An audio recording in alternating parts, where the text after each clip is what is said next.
Yes! Tights are kind of itchy. This is insane. Beep, bop, beep. How's the Panasonic working for you? Oh, it's perfect. Hi, my friends. It is Saturday. It is day 2 of Star Wars Celebration. Day 1 was interesting. It can be very crowded today. Welcome to day 2 of Star Wars Celebration.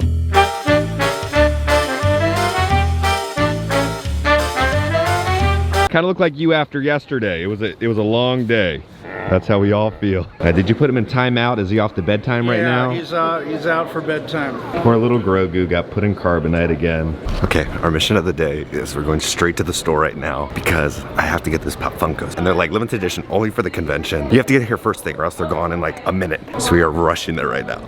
Cross my fingers. All right, this is just the current standby right now to get into the store. All right, we're in there handing out the Diamond Grogu right now.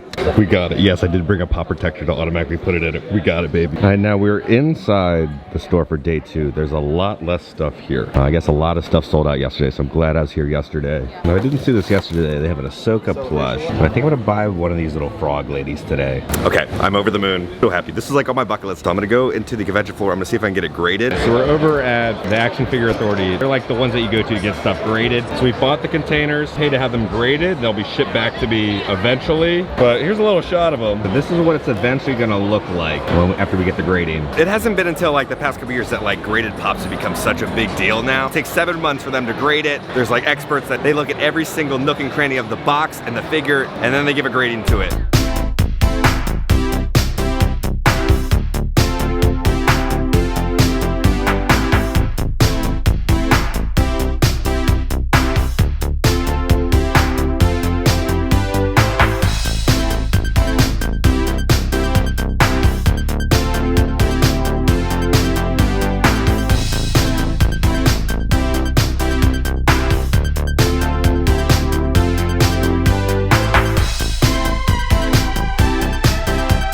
Now, he was dressed up as the holiday special Boba Fett. That's the first time we ever saw Boba Fett. It was cool to see like the cartoon version brought to life. This is reminding me a lot of MegaCon. This is the lines just to kind of like get your celebrity autograph. Incredibly long. They're going to be waiting hours to go get autographs. I don't like the Who's. I'm tired of them. Found this in the garbage. They said you could join if you lost some weight. I did, but they won't give me a blaster yet. I think your breath is more accurate than a blaster. I think so too, but at least I can hit stuff with my breath, right? Yeah. The other stormtroopers can't hit anything. So, yeah, all Well, good luck, Grinch. Thank you so much. I appreciate it. Take a second to appreciate the detail that they have on the stage. What are they working on back there? Some sort of droid back there.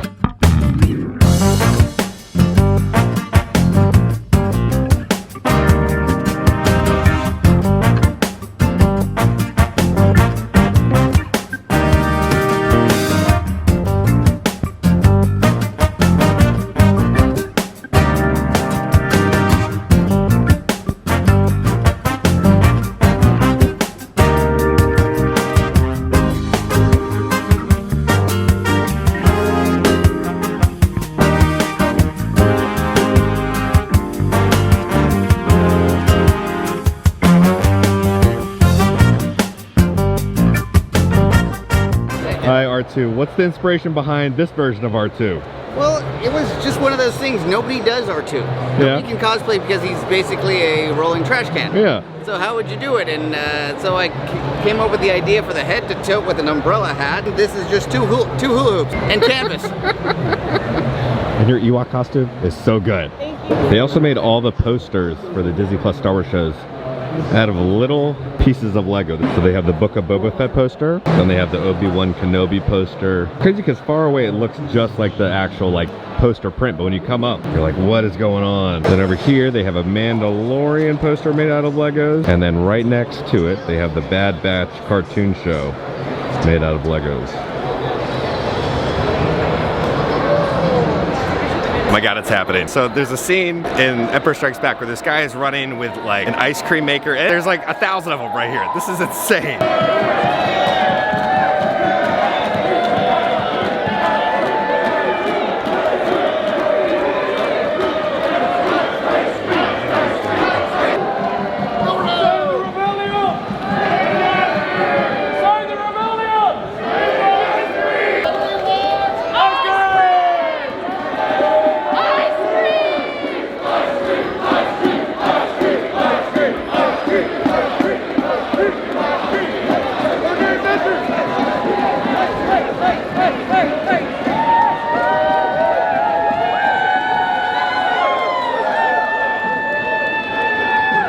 each person is dressed up as like a variant of him. On video. That's so good.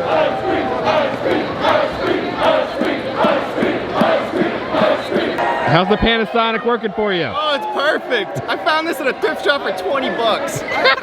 We're now running through the entire convention center. This is insane, and I love every minute of it. They're running through, they're running through. There's a giant ice cream on a pole. Forrest, what's your reasoning for running so long today? I just felt like running. What did we just witness? We witnessed the thing that they call the running of the hood. Wilbur Hood is his character in Empire Strikes Back. He appears in less than a second of screen time. He's running in the background with an ice cream maker that now it's known as the Camptono safe. You've seen it in The Mandalorian. Fans have like fallen in love with this background character. Lucasfilm was forced to give him a backstory. There was a fan vote for the action figures of like who should tenor, I think it was at the time, who should they make? Wilbur Hood won the poll, so they actually had to make a Wilbur Hood action figure. And now at the celebrations, there's the running of the hoods, and they're all chanting ice cream. Ice cream, ice cream, ice cream, ice cream. For me, it's like the best thing about Star Wars fandom. It's like that, like these little characters in the background can have a huge following. Not the board. Oh, his mouth is moving. The poor little porg.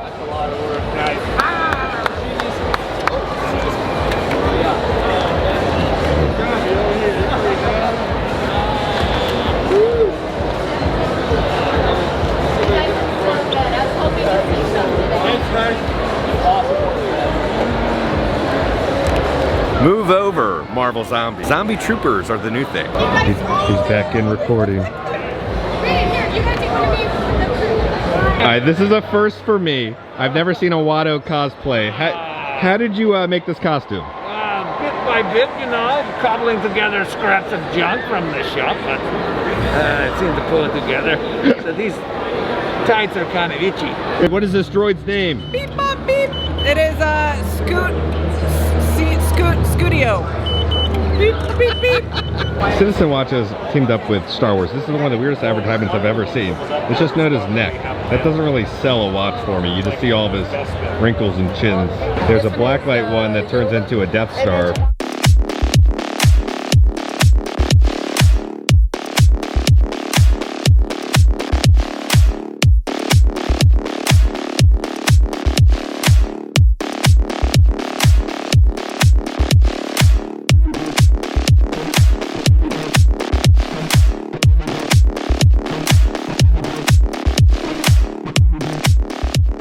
I love the design, but I just kind of like to track what's going on in my life with my watch. It's been about 45 minutes and they're still going. They're running around with their ice cream. Doing some shopping right now. This figure looks suspiciously just like Cal Kestis. What's going on right now? At the Galactic Star Cruiser booth, they have an advertisement for the Galactic Star Cruiser, which is shot like a Star Wars movie.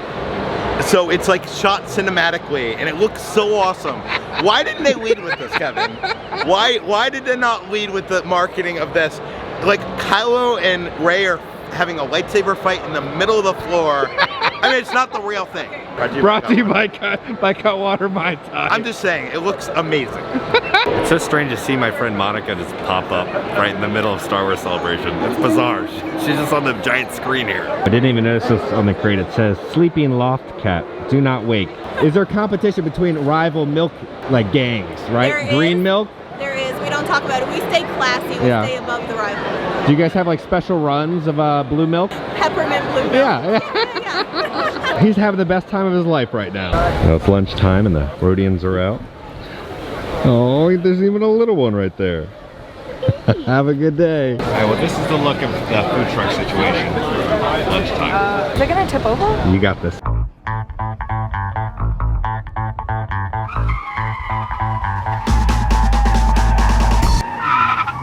You made it. We stopped at this pizza restaurant. I have no idea what this is, but we're gonna try it. So we got a California special. It's a very fresh pizza, as you can tell by the T. Doesn't stand for Troy Bolton. It's what the is this? Oh my god. Oh wow. It just looks like someone flipped over a pizza slice, and it's just the bottom. There's, That's bizarre. It's like they just crammed it full of like cheap, great value meat, and everything is just marinated in grease. Look what's going on. We're going into the Hasbro booth right now. We're gonna show off all the latest figures. Now this is one of the most insane products that they made. They made the Razor Crest. It is massive. So you see the cockpit and everything. This is just so impressive. Everyone in Carbonite, they have all the characters. This is such a good display. The Jawas out there. We got the Star Wars Mission Fleet. What do we have here? Now, these are kind of like little kid versions of the characters. The Stormtrooper, the Grand Inquisitor. No comment about what happens to him in episode 2. Mando riding the Blurg, shooting at troopers. They got Ahsoka back there. We have a Moff Gideon figure. Here's Luke and little Grogu. Darth Vader helmet, Mando helmet. Now this is very reminiscent of my childhood, the Power of the Force series. Now these are kind of like bigger, more detailed versions of the sets that they sold back in the day. So you can set up your own little cantina fight. A bunch of new Black Series figures. You got Leia, Obi-Wan, the 501st Clone Trooper, Star Wars droids, The Adventures of R2 and C-3PO. This is a really fun animated series. They come with coins. So you got C-3PO, you got Boba Fett, you got little R2. Oh, look at this Black Series Darth Vader helmet. It's so good. Oh, here's what the helmet looks like deconstructed. This has to be probably like $200 though. They have Black Series figures for the new Obi-Wan show. So they have the third sister, then they have Obi-Wan. Now they have the Black Series lightsabers. So they're gonna have the Leia Organa lightsaber. Then down here they have Rey Skywalker's lightsaber. Now you can buy these in Galaxy's Edge, but they're slightly different. It's a slightly different build and setup. Then they have a bunch of like little kid kind of cheaper lightsabers. Got a little Grogu lightsaber, R2. They just kind of stuck random Star Wars characters on lightsabers. Here's kind of like the interchangeable build your own lightsabers. Now they have some more Black Series helmets. Now these will be coming out eventually, probably later this year. But they have a really nice Mando helmet also, and then a Boba Fett helmet. Now you can actually buy Leia's little droid. It's really cute. You can buy little Lola, she'll talk to you, she'll beep and chirp. Oh, isn't that awesome? That's great. It's so cool. It's a ridiculously lifelike. Yeah. It interacts on its own, and it's responding to our voice. Really? It's hearing and responding to it. That's awesome. Yeah. Like I watched it last night, and now we're here. I know, right? It's crazy. I mean, oh, is this Series 4 now? Oh. You got him drinking blue milk, playing on a little iPad almost, hiding underneath Mando's helmet, eating a little squid, you know, trying to connect with the Force, trying to, you know, he's trying to murder some endangered species, playing with a little butterfly, playing in the snow, playing with something back there. I feel like he's about to eat it though. Eating some Navarro nummies, hiding in a little pot. Those little spider creatures are after him. Look how upset he is. He's wrapped up, sleeping like Harry Potter being dropped off on a porch. Grogu drinking hot chocolate. And then he's got a little jingle bell. So these will probably drop later in the fall, I believe. And I have most of these. I have this one at home and I still have to review it. I'm sorry. It's just been sitting in the office. So Jon Favreau officially has his own action figure now. And there's Dave Filoni right there. We got more Black Series figures from Boba Fett. The Client. He's holding that ice cream maker. Dave Filoni's helmet is also in the Black Series. That's funny. Trapper Wolf. I haven't been to a panel yet. It's gonna be like the Disney parks. So we kind of hopefully talking about Galaxy's Edge and like what's coming and what's happening in the future. Hopefully there's some big announcements.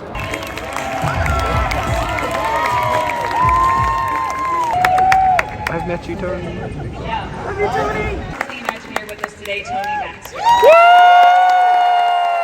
And I had been pushing very strongly to get mythology that was in the popular culture back into Disney because we sort of lost touch with our animation at that time. We didn't have Little Mermaid, that was way after. And so I kept saying to Marty, we've got to do this, we've got to do this. And he said, well, let me check with Gary because there might be a relationship.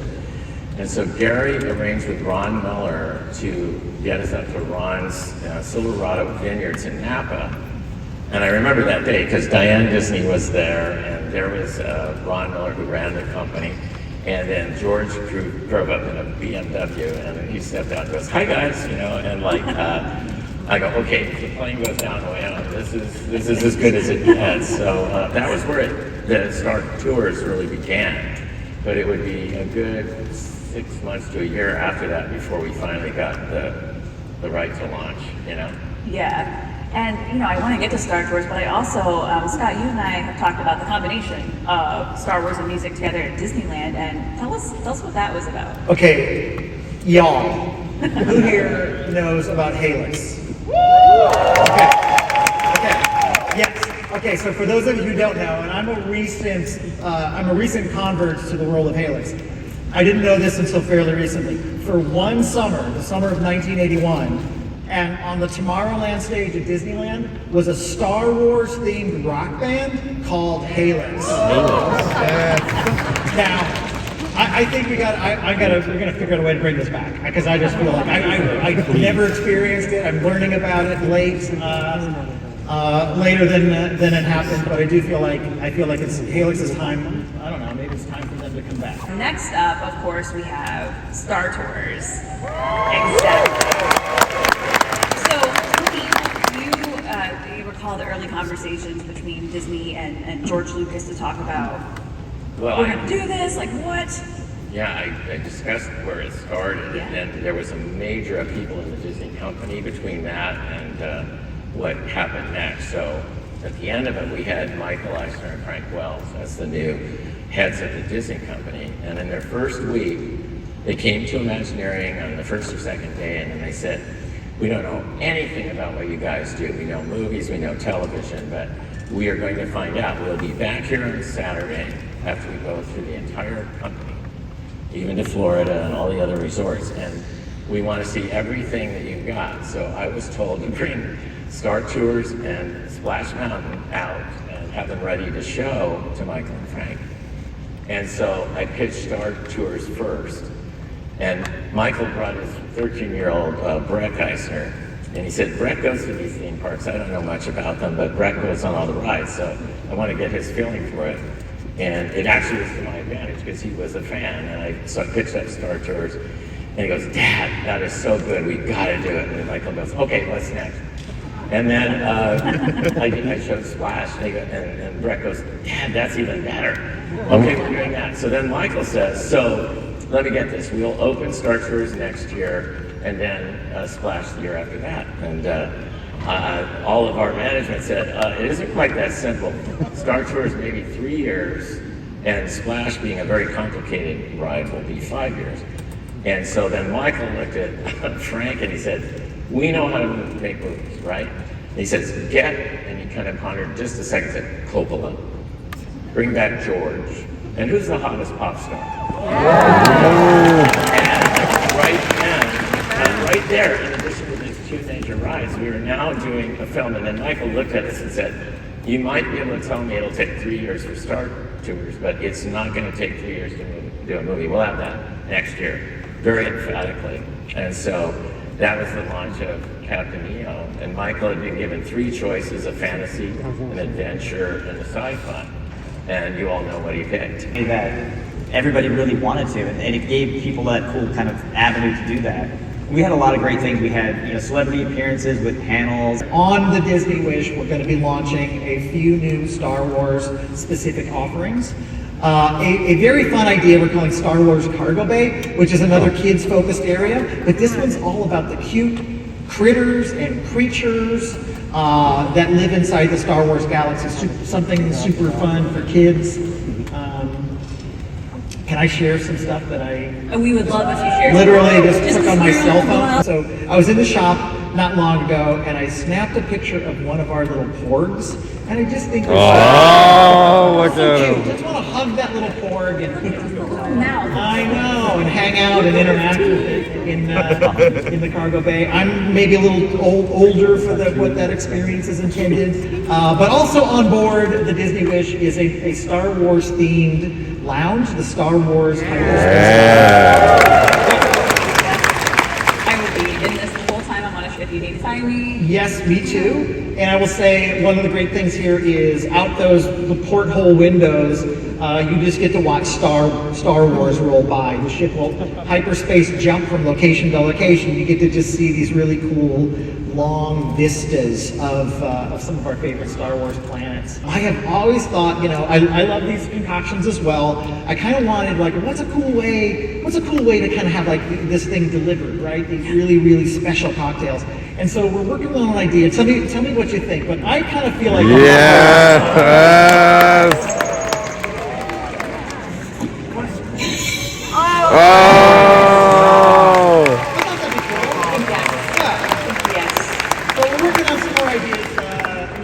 literally, you can see this is just a prototype in the shop, but I don't know, it's just another way to kind of like help bring Star Wars to our fans. And so when we decided we were going to go build the Star Wars thing at our parks, even right here across the street here at Disneyland, we knew we were not going to, we wanted to not limp in with something kind of small, but we wanted to go big, and that's why Galaxy's Edge is the size it is. And I just want to share with you some of our internal concept art. This gives you an example. That's Disneyland, and that's the size of the Star Wars thing. You can see what a big, giant part of that park Galaxy's Edge really takes up. And that's how important it was to us to kind of do it at the right size. So we actually made the choice to move that railroad and move the river to make way for Star Wars Galaxy's Edge. And if you ever think that there are some sleepless nights when you're like, oh my gosh, I am moving Walt's Railroad. And I'm moving this. Oh, I hope we're making the right decision. These were, X-Wings. These were, first order shuttles to Rise. This was actually built sort of locally, but the actual interior of that beautiful Star Destroyer hangar bay, that was built all the way out in New York. And the, ITS shuttle, that was actually built out in Thailand. Well, meanwhile, those amazing AT-AT walkers, those were actually being developed in the Philippines. So it really was this global effort to, really tap on, as Scott mentioned, the best in class, no matter where they were in the world, to help us bring all of this to life. Don't judge us for our bad-looking mock-ups, please. We start with plywood and rough things, and I believe, if I remember correctly, we were being driven around by an intern at this time. This is how we get the sense of this is what ultimately became the Rise and Resistance ride system. And we actually built ways to actually experience all of these attractions in this mock-up form. So this is one of our Imagineers riding on that same ride vehicle, synced to a VR platform, riding through the entire attraction in VR so we can work out all the details and work all of that out in advance. We don't get to edit. We don't get to do little tiny tweaks and edits. Our editing is done with jackhammers and bulldozers, so we have to you have to be precise. We get it right the first time. But developing this new technology is actually all part of the gig. Yeah, we were really excited to leverage some of the most advanced audio-animatronic electric figures that we'd ever done for Star Wars Galaxy's Edge. And so here you see actually our good friend Hondo Ohnaka without his skin.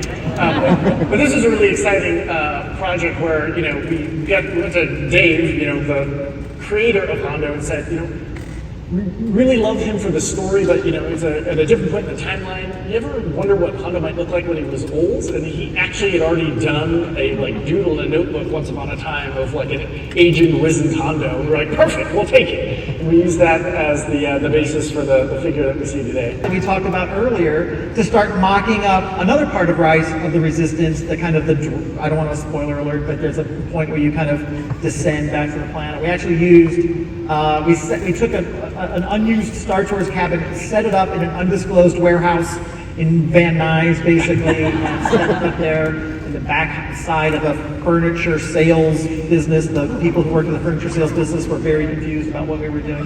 But space is precious in LA. You got to go. It really is. Well, high bay space. This is a very tall thing. So that is actually somewhat precious. But we were doing all this work to try to figure this out. At the same time, we were trying to figure out what blue and green milk tastes like.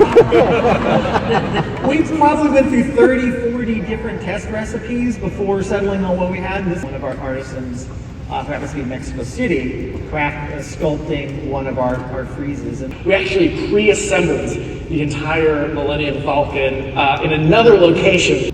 roll it here.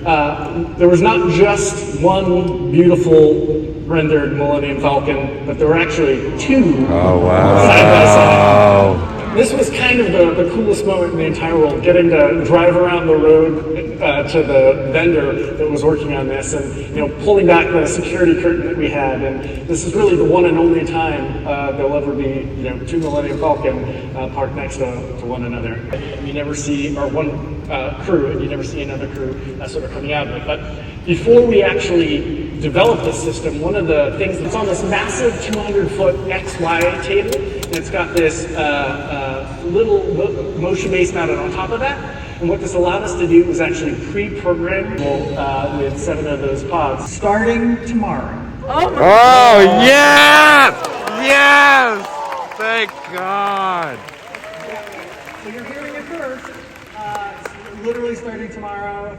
Oh my God. Boba Fett, Fennec Shand, you might find a little bit of an untold part of their story that takes them to that remote outpost on the edge of the galaxy, which is no stranger to bounty hunters and assassins. But there's a little bit of their story that we'll discover on Black Scrapples starting tomorrow. The rumor has it there are other nefarious characters who have made their way through their journey. Their story has taken them at some point in time to Black Spire Outpost, and later this year. Yes!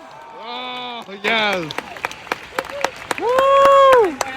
A lot just happened to that panel. First, it starts off with the boy Tony Baxter, right? One of the greatest Imagineers of all time, talking about how Star Tours was created, and then they kind of teased that there's more adventures coming to Star Tours, and then they did a whole big thing about behind the scenes of creating Galaxy's Edge, and it really makes you appreciate the love and care that all the Imagineers put into trying to make it special and perfect. And there's so much engineering that went into it. It was crazy to see 2 Millennium Falcons that were built right next to each other. I don't know how photos of that weren't leaked. Everything is built in other countries and is so hidden and secretive. It was crazy to see my friend Joel up there on the big screen. But then the big announcement at the very end, they announced Boba Fett and Fennec Shand are coming to Galaxy's Edge. Then the Mandalorian and Grogu are coming later. Probably when Mando Season 3 is about to launch, it's probably when Mando will pop up. Because we're finally getting new characters and something going on in Galaxy's Edge. Because it's just dead and decrepit right now. It's been stuck for 2 years in this loop of nothingness in terms of entertainment. So I'm so glad there's gonna be new things being pumped back into it. I enjoy Avengers Campus here in Disneyland. When there's new movies coming out or new shows, they bring the new characters in. So hopefully that's what they do with Galaxy's Edge. They kind of get rid of the timeline and the storyline and kind of let it just be its own place. 5 minutes later. Disney Parks just announced the character is only coming to Disneyland. So Disney World gets the short end of the stick again. I was really excited. Yeah! For new Star Wars characters to be coming to our Galaxy's Edge, but the only real offering that we have is the Galactic Star Cruiser. Why does Disneyland get all the good stuff? Vader was not here and the volleyball net was not here yesterday, but you can get a little photo op of you versus Vader playing volleyball. I just bought something from Fan Wraps. It's kind of dumb. It's little Grogu. You put it on at your passenger window, so it looks like he's chilling, in your back seat. So the wrap ends up looking like this. I'm excited to put him onto my car.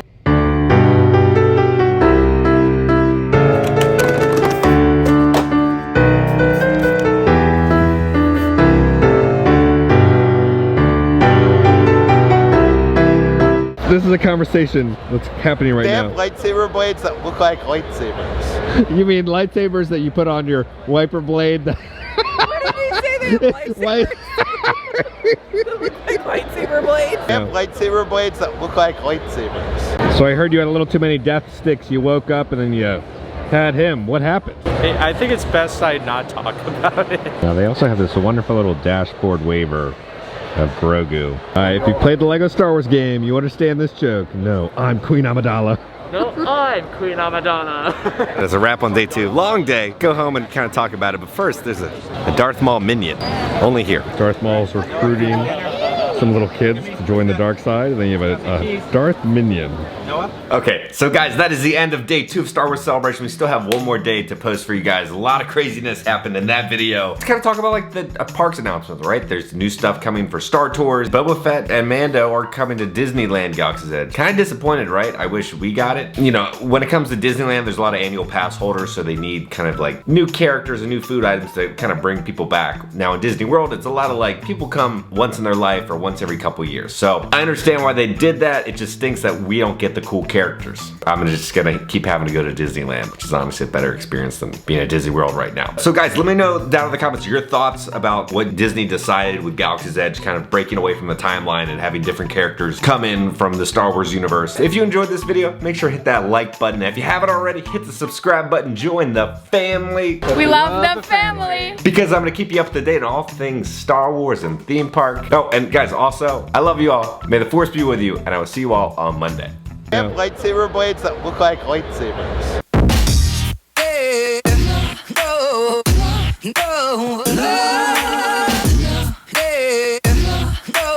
Now the real question is, Monica, how are you doing in Sabak right now?